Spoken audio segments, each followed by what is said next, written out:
Ma TV en Beaujolais au Salon BD en Beaujolais 2015 avec le Rhône et la ville de Villefranche et le Père Lagrolle et la librairie Les Neuf Mondes. Bonjour et bienvenue sur Ma TV en Beaujolais. Aujourd'hui au Festival BD de Villefranche, nous allons accueillir tout au long de la journée plusieurs auteurs et nous commençons avec Thierry Martinet qui est l'auteur de l'affiche de cette édition 2015. Bonjour Thierry.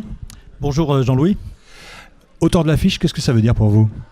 Auteur de l'affiche, c'est grandiose pour un auteur de bande dessinée parce que c'est vraiment une reconnaissance de la part de ses pairs et des organisateurs. Donc c'est vraiment un honneur de réaliser une affiche. D'abord parce que on doit donner le meilleur de soi-même en dessin. Alors je ne sais pas si j'ai réussi à relever le challenge, mais en tout cas de voir un de ces dessins partout imprimés dans des affiches aux quatre coins des rues de Villefranche, sur Internet, sur la com, c'est plutôt gratifiant. Donc c'est très émouvant.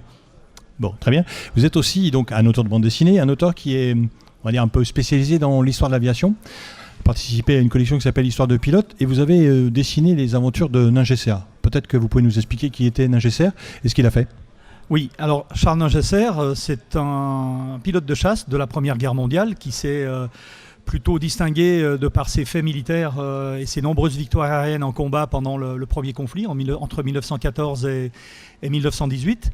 Mais c'est également le pilote d'un avion qui s'appelait l'Oiseau Blanc, un avion qui a disparu dans l'océan Atlantique, au large des côtes canadiennes, plus précisément vers l'archipel français de Saint-Pierre-et-Miquelon, en voulant tenter la traversée de l'Atlantique avec François Colly comme navigateur. Donc en mai 1927, ils ont tenté pour la première fois cette traversée. Et puis on ne les a jamais retrouvés. Donc il y a un grand mystère qui plane autour de cette disparition, de ce raid. Moi, c'est une histoire qui me berce en tant que passionné d'aviation depuis ma plus tendre enfance, parce que c'est une histoire qui remonte quand même, un fait qui remonte quand même à plusieurs décennies. Et puis j'ai eu la chance, et j'ai la chance de faire partie de l'association qui effectue des recherches en mer pour essayer de retrouver les restes de l'épave. Et donc vous êtes parti à Saint-Pierre-et-Miquelon, là où on pense qu'ils se sont abîmés en mer. Voilà, effectivement, j'ai été invité dans un premier temps par la bibliothèque de Saint-Pierre pour dédicacer mon livre en juin 2013. Et puis, il y a eu une coïncidence puisque c'était lors d'une campagne de recherche en mer pendant un mois avec l'association qui s'appelle À la recherche de l'Oiseau Blanc. Donc, nous sommes aidés par la Marine nationale, par le groupe Safran, par des ingénieurs également qui sont spécialistes des recherches en mer avec des instruments comme des sonars ou magnétomètres, puisque nous recherchons en fait des pièces métalliques. Donc c'était une grande aventure au large de Saint-Pierre il y a 2 ans pour moi, oui.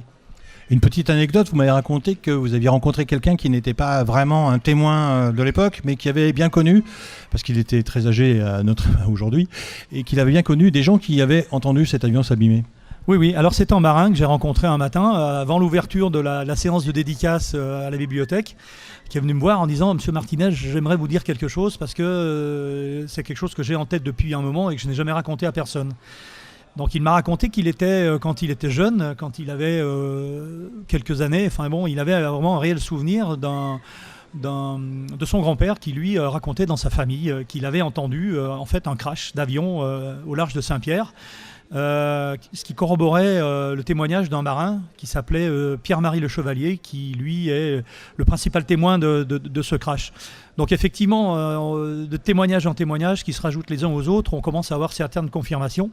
Mais ce qu'il nous faut quand même, c'est essayer de trouver une preuve irréfragable, comme on dit, c'est-à-dire une preuve matérielle, hein, effectivement. Alors on a des indices, puisque l'association a fait des recherches par l'intermédiaire de Bernard Decré, le président, dans les archives de l'US Navy.